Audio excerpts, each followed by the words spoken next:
Dear students, এই ভিডিঅ'টোত আমি আমাৰ দ্বিতীয় চেপ্টাৰ দ্য সাউণ্ড অফ মিউজিকৰ যিটো দ্বিতীয় part the shehnai of Bismillah খান এই পাৰ্টটো আমি আলোচনা কৰিম। ইয়াত দিয়া আছে বিফৰ ইউ ৰিড পাৰ্টটোলৈ যোৱাৰ আগত ডু ইউ ন' দিছ পিপল তোমালোকে এই মানুহবিলাকক চিনি পোৱানে? What instruments do they play তেওঁলোকে কি বাদ্যযন্ত্ৰ বজায় সেই বিষয়ে তোমালোকে জানানে? Think of Sehnai. Sehnaiৰ কথা ভাবা. And the first thing you will probably imagine is a wedding or a similar occasion or function. আৰু Sehnaiৰ কথা কোৱাৰ লগে লগে তোমালোকৰ মনত প্ৰথমতে কি আহিব? বিয়া বা বিয়াৰ নিচিনা কিছুমান অনুষ্ঠানৰ কথা মনত আহিব য'ত Sehnai বজায়. The next would probably be Ustad Bismillah Khan, the Sehnai master playing this instrument. আৰু দ্বিতীয়তে বা তাৰ পিছতে তোমালোকৰ মনলৈ নিশ্চয় উস্তাদ বিছমিল্লা খানৰ নাম আহিব যিজন চেহনাই বজোৱাত বিশেষজ্ঞ মাষ্টাৰ যিয়ে এই চেহনাই নামৰ ইনষ্ট্ৰুমেণ্টবিধ বজায়। এতিয়া আহোঁ মূল পাঠলৈ। Emperor Aurangzeb banned the playing of a musical instrument called pungi in the royal residence for it had a shrill unpleasant sound. Banned মানে বন্ধ কৰা অৰ্থাৎ ষ্টৰিটো আৰম্ভ হৈছে হিষ্ট্ৰীৰ পৰা বুৰঞ্জীৰ পৰা যে মহাৰজা ঔৰংজেবে পুংগী নামৰ সংগীত বাদ্যবিধৰ প্ৰচলন বন্ধ কৰিছিল তেওঁৰ ৰাজদৰবাৰত কাৰণ এই পুংগী নামৰ যন্ত্ৰবিধৰ পৰা কৰ্কশ আমনিদায়ক শব্দ ওলাইছিল অৰ্থাৎ পুংগী নামৰ সংগীত বাদ্যযন্ত্ৰবিধৰ পৰা কৰ্কশ আমনিদায়ক শব্দ ওলাইছিল আৰু সেয়েহে সম্ৰাট ঔৰংগজেবে ইয়াৰ ব্যৱহাৰ ৰাজদৰবাৰত বন্ধ কৰিছিল। পুংগী became the generic name for reeded noisemakers. জেনেৰিকৰ অৰ্থটো দি থোৱা আছে a name given to a class or group as a whole অৰ্থাৎ একেজাতীয় সকলোবিলাক বস্তুক একেলগে যি নামাকৰণ কৰা হয় আৰু ৰিডেডৰ শব্দটো দি থোৱা আছে wind instrument which have reeds like the flute the clarinet et cetera অৰ্থাৎ কিছুমান আহিলা য'ত বিন্ধা থাকিব যেনে আমি বাঁহীৰ কথা ক'ব পাৰোঁ সেই সকলোবিলাকক একেলগে কি বুলি কৈছে ৰিডেড অৰ্থাৎ পুংগী শব্দটো যিবিলাক আহিলা বিন্ধা আছিল আৰু যিবিলাকৰ পৰা নইজ শব্দ ওলাইছিল সেই সকলোবিলাককে পুংগী নাম দিবলৈ ধৰা হ'ল। Few had thought that it would one day be revived. তাৰ মাজতে কিছুমানে ভাবিলে যে যিটো যন্ত্ৰ ব্যৱহাৰ এতিয়া বন্ধ কৰা হৈছে তাৰ নিশ্চয় পুনৰ ব্যৱহাৰ হ'ব ৰিভাইভ অৰ্থাৎ হেৰাবলৈ যোৱা যন্ত্ৰবিধ পুনৰ ব্যৱহাৰ উপযোগী কৰি তোলা হ'ব। A barber of a family of a professional musician অৰ্থাৎ এজন নাপিত যিটো পৰিয়ালত জন্মগ্ৰহণ কৰিছিল তেওঁলোক ব্যক্তিগতভাৱে সংগীতৰ লগত বা মিউজিকৰ লগত জড়িত আছিল বা সংগীত বাদকৰ লগত জড়িত আছিল who had access to the royal palace যিজনে ৰাজদৰবাৰত প্ৰৱেশ কৰিছিল decided to improve the tonal quality of the pungi আৰু সিদ্ধান্ত লৈছিল এই পুংগীৰ যিটো tonal quality যিটো শব্দ তাক উন্নত কৰিব। He chose a pipe with a natural hollow stem that was longer and broader than the pungi and made 7 holes on the body of the pipe. তাৰপিছত তেওঁ বাছি ল'লে এডাল পাইপ উদাহৰণস্বৰূপে আমি বাঁহৰ কথা ক'ব পাৰোঁ যাৰ ভিতৰখন কি হয় ফুপুলা মানে খোলা হলো ষ্টেম যিডাল পাইপ পুংগীতকৈ দীঘল আৰু বহল আছিল তাত তেওঁ কি কৰিলে 7টা বিন্ধা কৰিলে when he played on it closing and opening some of the holes তাৰ পাছত তেওঁ সেই বিন্ধাবিলাকৰ ভিতৰত কিছুমান খুলি আৰু কিছুমান বন্ধ কৰি যেতিয়া তাক মুখেৰে ফু দিলে বা বজালে soft and melodious sounds were produced তাৰ পৰা কোমল আৰু মধুৰ শব্দৰ সৃষ্টি হ'ল। He played the instrument before royalty and everyone was impressed. তেওঁ কি কৰিলে এই যন্ত্ৰবিধ বাদ্যযন্ত্ৰবিধ ইনষ্ট্ৰুমেণ্টবিধ ৰাজপ্ৰসাদত বজালে আৰু তাৰ শব্দ শুনি সকলোৱে কি হ'ল ইমপ্ৰেছ আকৰ্ষিত অনুভৱ কৰিলে The instrument so different from the pungi had to be given a new name এই বাদ্যবিধ যিবিধ পুংগিৰ পৰা পৃথক তাক এটা কি দিব লগা হ'ল নতুন নাম দিব লগিয়া হ'ল As the story goes আমি কাহিনীটো পঢ়ি আছো Since it was first played in the Shah chambers and was played by a Nai, the instrument was named the Shehnai. আমি গম পাইছিলোঁ প্ৰথমতে এই ইনষ্ট্ৰুমেণ্টবিধ বজোৱা হৈছিল শাহ চেম্বাৰ ৰজাৰ দৰবাৰত ৰজাবিলাক তেতিয়া কি বুলি কয় শাহ দৰবাৰত আৰু ইয়াক কোনে বজাইছিল এজন নাই মানে নাপিত বা বাৰবাৰে আৰু এই শাহৰ পৰা শাহ নাইৰ পৰা নাই এই দুটা শব্দ লৈ ইনষ্ট্ৰুমেণ্ট বিধৰ নাম দিয়া হ'ল চেহনাই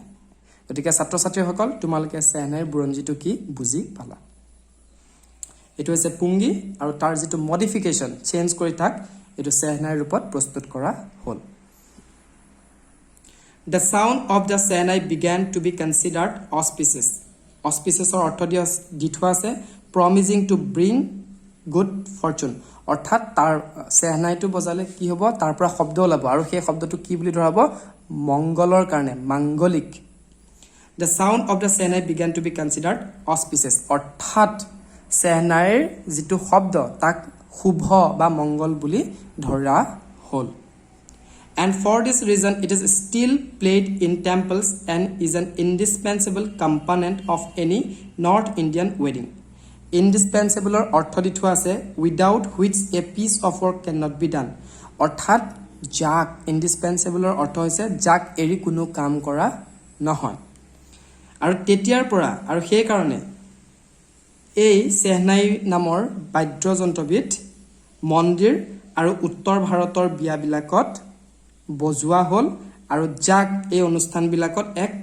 গুৰুত্বপূৰ্ণ অৰ্থাৎ এৰাব নোৱাৰা যন্ত্ৰ হিচাপে ব্যৱহাৰ কৰিবলৈ ধৰা হ'ল অৰ্থাৎ বিয়া আৰু মন্দিৰত চেহনাই বজোৱাটো এক প্ৰকাৰৰ বাধ্যতামূলক সদৃশ হৈ পৰিল কাৰণ ইয়াৰ শব্দটো কি বুলি ধৰা হৈছে মাংগলিক In the past, the Shehnai was part of the Nawbat or traditional ensemble of 9 instruments found at royal courts. Ensembleৰ অৰ্থ দিটো আছে things considered as a group. যেতিয়া বহুত বিলাক বস্তু এটা গ্ৰুপ বা থুপ বুলি ধৰা হয় In the past, অতীতত চেহনাই 9 বিধ ইনষ্ট্ৰুমেণ্ট যন্ত্ৰৰ ভিতৰত ধৰা হৈছিল বা ট্ৰেডিশনেল এনসেম্বল অৰ্থাৎ পাৰম্পৰিকভাৱে ব্যৱহাৰ কৰি অহা কিছুমান যন্ত্ৰৰ সমষ্টি বুলি ধৰা হৈছিল যিবিলাক সাধাৰণতে সেই ৰাজপ্ৰসাদবিলাকত বজোৱা হৈছিল Till recently it was used only in temples and weddings আৰু এতিয়া বৰ্তমান ইয়া কি কৰা হয় মন্দিৰ আৰু বিয়া আদি শুভ অনুষ্ঠানবিলাকত বজোৱা হয় বা পৰিবেশন কৰা হয় The credit for bringing this instrument onto the classical stage goes to Ustad Bismillah Khan. আৰু এই বাদ্যবিধক বৰ্তমানৰ সময়োপযোগী ক্লাসিক্যাল ষ্টেজলৈ অৰ্থাৎ এক বিশেষ মৰ্যাদা দিয়াৰ ক্ষেত্ৰত বিশেষ ক্ৰেডিট বিশেষ সন্মান যায় আমাৰ উস্তাদ বিসমিল্লাহ খানলৈ অৰ্থাৎ এই চেহনাইবিলাকক জনপ্ৰিয় কৰি তুলিলে কোনে উস্তাদ বিসমিল্লাহ খানে As a 5-year-old, Bismillah Khan played gilli danda near a pond in the ancient estate of Damrao in Bihar. আমি গম পাইছিলো তেখেতৰ জন্ম দামৰাও নামৰ গাঁৱত বিহাৰত যেতিয়া বিসমিল্লাহ খান 5 বছৰ বয়সীয়া আছিল তেওঁ কি কৰিছিলে তেওঁ গাঁও বিহাৰত দামৰাও নামৰ গাঁওখনৰ ওচৰত এটা পুখুৰী আছিল সেই পুখুৰীটোৰ ওচৰত তেওঁলোকে কি খেলিছিল গিল্লি ডাণ্ডা তাৰমানে পাথৰ আৰু এডাল লাঠি ল'ব পাৰে আমি যেনেকৈ বল আৰু বেট লৈ পেলাই খেলো ঠিক তেনেদৰে গিল্লি ডাণ্ডা খেলিছিল তেনে ধৰণৰ খেল আৰু He would regularly go to the nearby Biharji temple to sing the Bhojpuri Chohita. তেওঁ প্ৰায় কলৈ গৈছিল বিহাৰজি নামৰ টেম্পললৈ য'ত তেওঁ ভোজপুৰীত চহিতা এটা আমি কি বুলি কম আমি যেনেকৈ অসমীয়াত ঘোষা গাওঁ বা বেংগলীত তেনেকৈ ভজন কৰাৰ কিছুমান কি থাকে মন্ত্ৰ থাকে ঠিক তেনেকুৱা তেনেজাতীয় তেওঁ কি কৰিছিল বিহাৰজী টেম্পলত প্ৰায় গৈছিল আৰু তাত কি গাইছিলে ভোজপুৰীত চহিতা at the end of which he would earn a big laddu weighing 1.2 kg a prize given by the local maharaja আৰু সেই চহিতা গাই হোৱাৰ পাছত তেওঁ কি পাইছিলে 1.25 1 কেজি 25 গ্ৰামৰ এটা লাডু তাৰ মানে মিঠাই উপহাৰ হিচাপে পাইছিল আৰু হেতুক তেওঁ কোনে দিছিল তাৰ যিজন স্থানীয় মহাৰাজ সেই মহাৰাজে তেওঁ দিছিল সৰু লৰা চলি এটা ডাঙৰ মিঠাই খাবলৈ পাব গতিকে তেওঁ অবিয়াসলি সেই মিঠাইটো পাবৰ কাৰণে এটা লোভ থাকিব বা লোভ নাথাকিলেও তেওঁ সেই মিঠাইটো পাবৰ কাৰণে ৰেগুলাৰলি কোড গৈছিল বিহাৰজী টেম্পল আৰু তাত চহিতা গাইছিল This happened 80 years ago আৰু এই ঘটনাটো কেতিয়া হৈছিল প্ৰায় 80 বছৰ আগত এটো ঘটনা কেতিয়া হৈছিল 80 বছৰ আগত And the little boy was traveled far to earn the highest civilian award in India, the Bharat Ratna. আৰু সেই সৰু লৰাটোৱে তাৰ পৰা তেওঁৰ সংগীত বাদন যাত্ৰা আৰম্ভ কৰিছিল আৰু তেওঁ আটাইতকৈ ভাৰতৰ মানুহক দিয়া আটাইতকৈ যেটো শ্ৰেষ্ঠ সন্মান ভাৰত ৰত্ন সেই সন্মান পোৱালৈকে তেওঁৰ গুটেই সংগীত বাদন যাত্ৰাটো তেওঁ গতি কৰিছিল অৰ্থাৎ তেওঁ সেই বিহাৰজী টেম্পললৈ যোৱাৰ পৰা ভাৰত ৰত্ন লাভ কৰালৈকে এক দীঘলীয়া সংগীত যাত্ৰা কৰিছিল সংগীতত হি সেহনাই বাদন কৰিছিল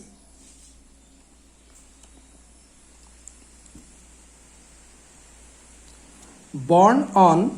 21st March 1916 Bismillah belongs to a well-known family of musicians from Bihar বিসমিল্লাহ খানৰ জন্ম হৈছিল 1916 চনৰ 21 মাৰ্চত কোট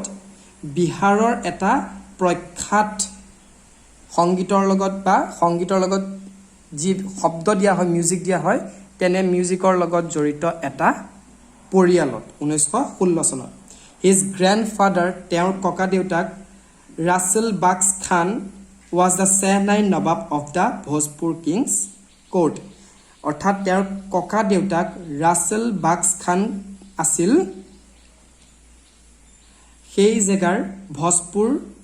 ভোজপুৰ নামৰ ঠাইখনৰ যিজন ৰজা আছিল তেওঁৰ ৰাজ দৰবাৰত সেহনাই বজোৱা নবাব